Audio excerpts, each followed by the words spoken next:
నేను ఆల్రెడీ మీ అందరికీ పొద్దున్న తెలుపడం జరిగింది. సాధారణంగా జాతీయ స్థాయిలో కార్యవర్గం జరిగిన తర్వాత జిల్లాల స్థాయిలో అదేవిధంగా మండల స్థాయిలో కూడా కార్యవర్గం నిర్వహించుకోవడం జరుగుతుంది.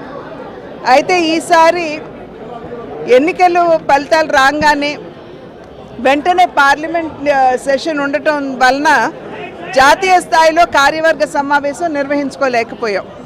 కనుక ఆ సందర్భంలో వెంటనే రాష్ట్ర స్థాయిలో కార్యవర్గాలు పెట్టేయమని చెప్పి మాకు ఇచ్చినటువంటి ఆదేశం.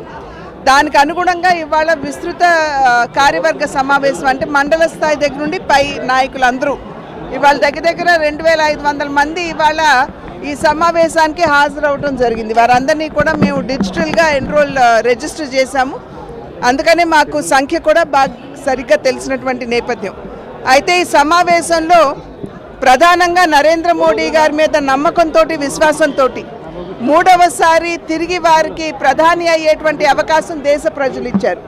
కనుక ఇది మోడీ గ్యారంటీ మీద ప్రజలకు ఉన్నటువంటి విశ్వాసం. కనుక ప్రజలకి ప్రధానంగా ధన్యవాదాలు. దేశంలో ఉన్నటువంటి వారందరికీ కూడా ప్రధానంగా ధన్యవాదాలు తెలియజేయడం జరిగింది. అదేవిధంగా రాష్ట్రంలో సైతం ఏదైతే కూటమిగా భారతీయ జనతా పార్టీ, తెలుగుదేశం, జనసేన ప్రజల ముందుకు వచ్చాయో గడిచిన 5 సంవత్సరాల కాలంగా ప్రజా కంటక పాలనని ప్రజలు చవిచూసినటువంటి సందర్భంలో ఆ నేపథ్యంలో సుపరిపాలన ఇచ్చేటువంటి సత్తా, చతురత ఈ యొక్క కూటమికి ఉన్నది అని చెప్పి ప్రజలు భావిస్తూ మరి ఈ కూటమిని భారతీయ జనతా పార్టీ, తెలుగుదేశం మరియు జనసేన ఈ కూటమిని ప్రజలు కూడా ఆశీర్వదించారు.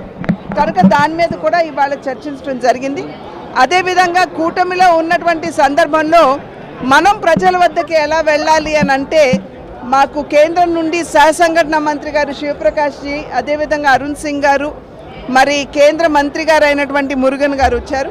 వారందరూ ఇచ్చినటువంటి సూచన ఏమిటంటే మంచి సమాజానికి ఉపయోగపడే కార్యక్రమాలు, ఉదాహరణకి చెట్లు నాటడం కావచ్చు,